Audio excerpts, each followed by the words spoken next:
No one is above the law.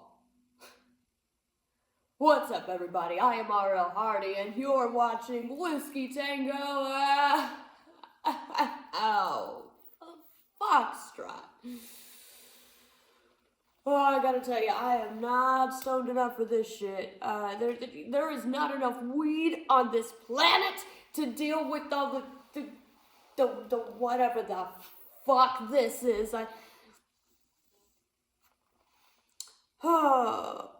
We're arresting judges now.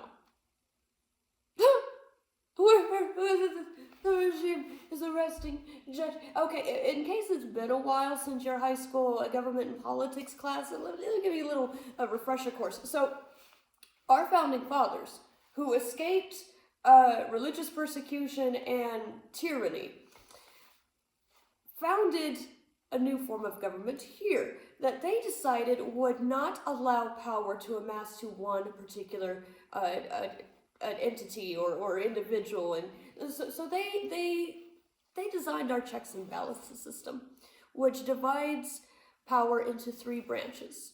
We have the legislative branch, which is our Congress and everything, and then you have the executive branch, which is our president, and then you have the judicial branch, which are the courts, the judges, which includes the Supreme Court, by the way, who made the unanimous decision to declare that they facilitate the return of a bunch of these innocent people that they shipped off to prison camps, to which they're saying, fuck you.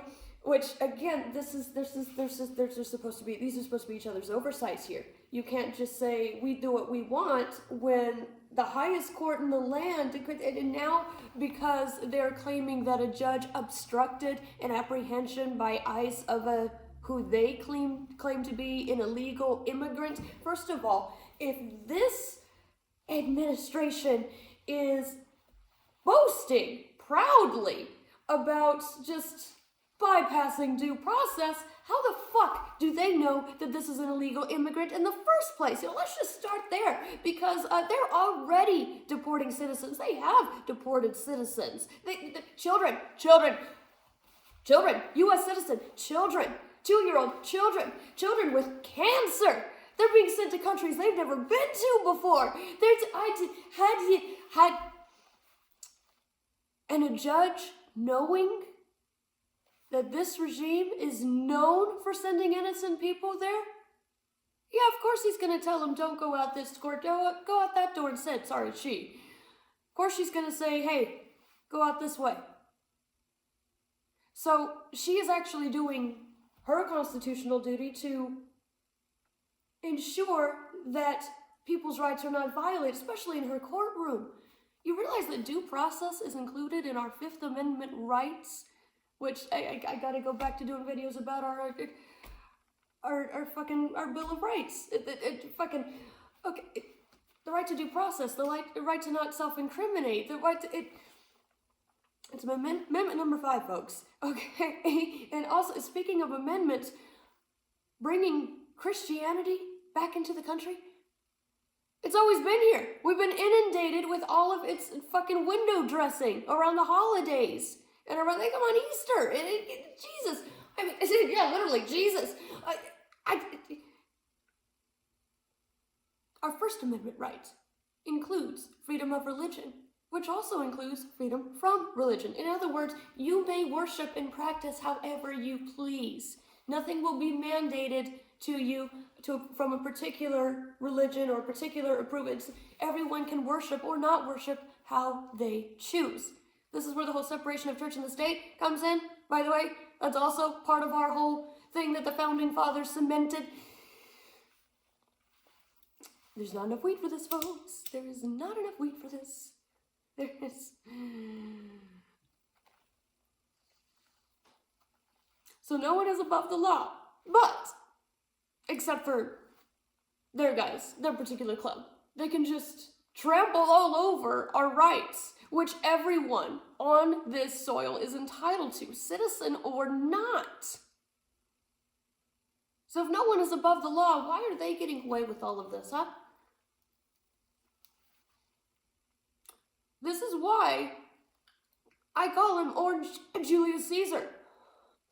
Because Caesar just decided to just declare himself emperor one day. And surrounded by the Senate, just like, no, you're all irrelevant. I have all the power now.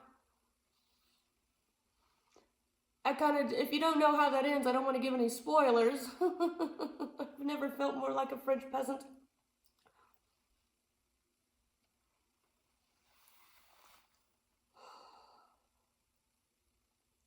So the Pope checked out.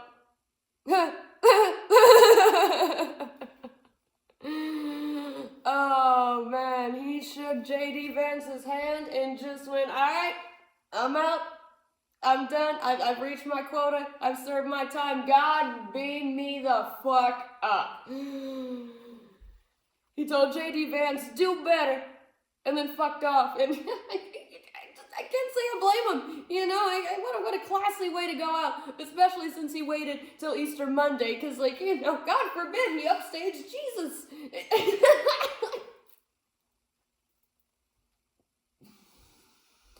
I mean, come on, Pope Francis wasn't perfect. None of us were.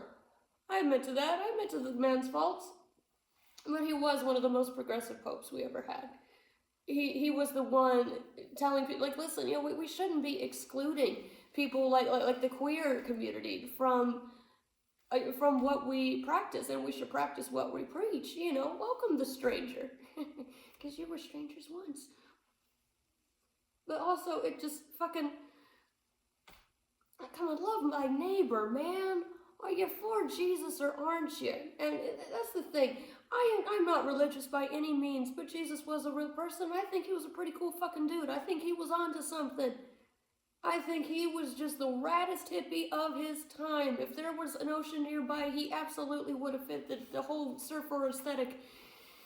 I think he's dope. I think that a lot of people who claim to follow his teachings are not so dope, you know, because they're not very like him in a lot of ways. And these guys that are using his name and his teachings to justify all of this, we're bringing religion back into the country. Fuck you. It never left the country. In fact, we've been inundated with it more than anything else. In fact, to such a point where other faiths have been more or less demonized, most people can't tell the difference between a pentagram and a pentacle. Stay in school, folks. Oh boy, the thing is, I'm not stoned enough for this.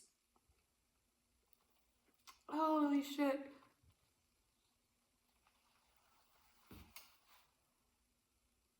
What are we gonna do here, folks? Here's the thing, they only get away with this if we let them. They know we're displeased right now. The approval rating is the lowest it's been in 80 years. Remember when he said he didn't want to be like Hoover?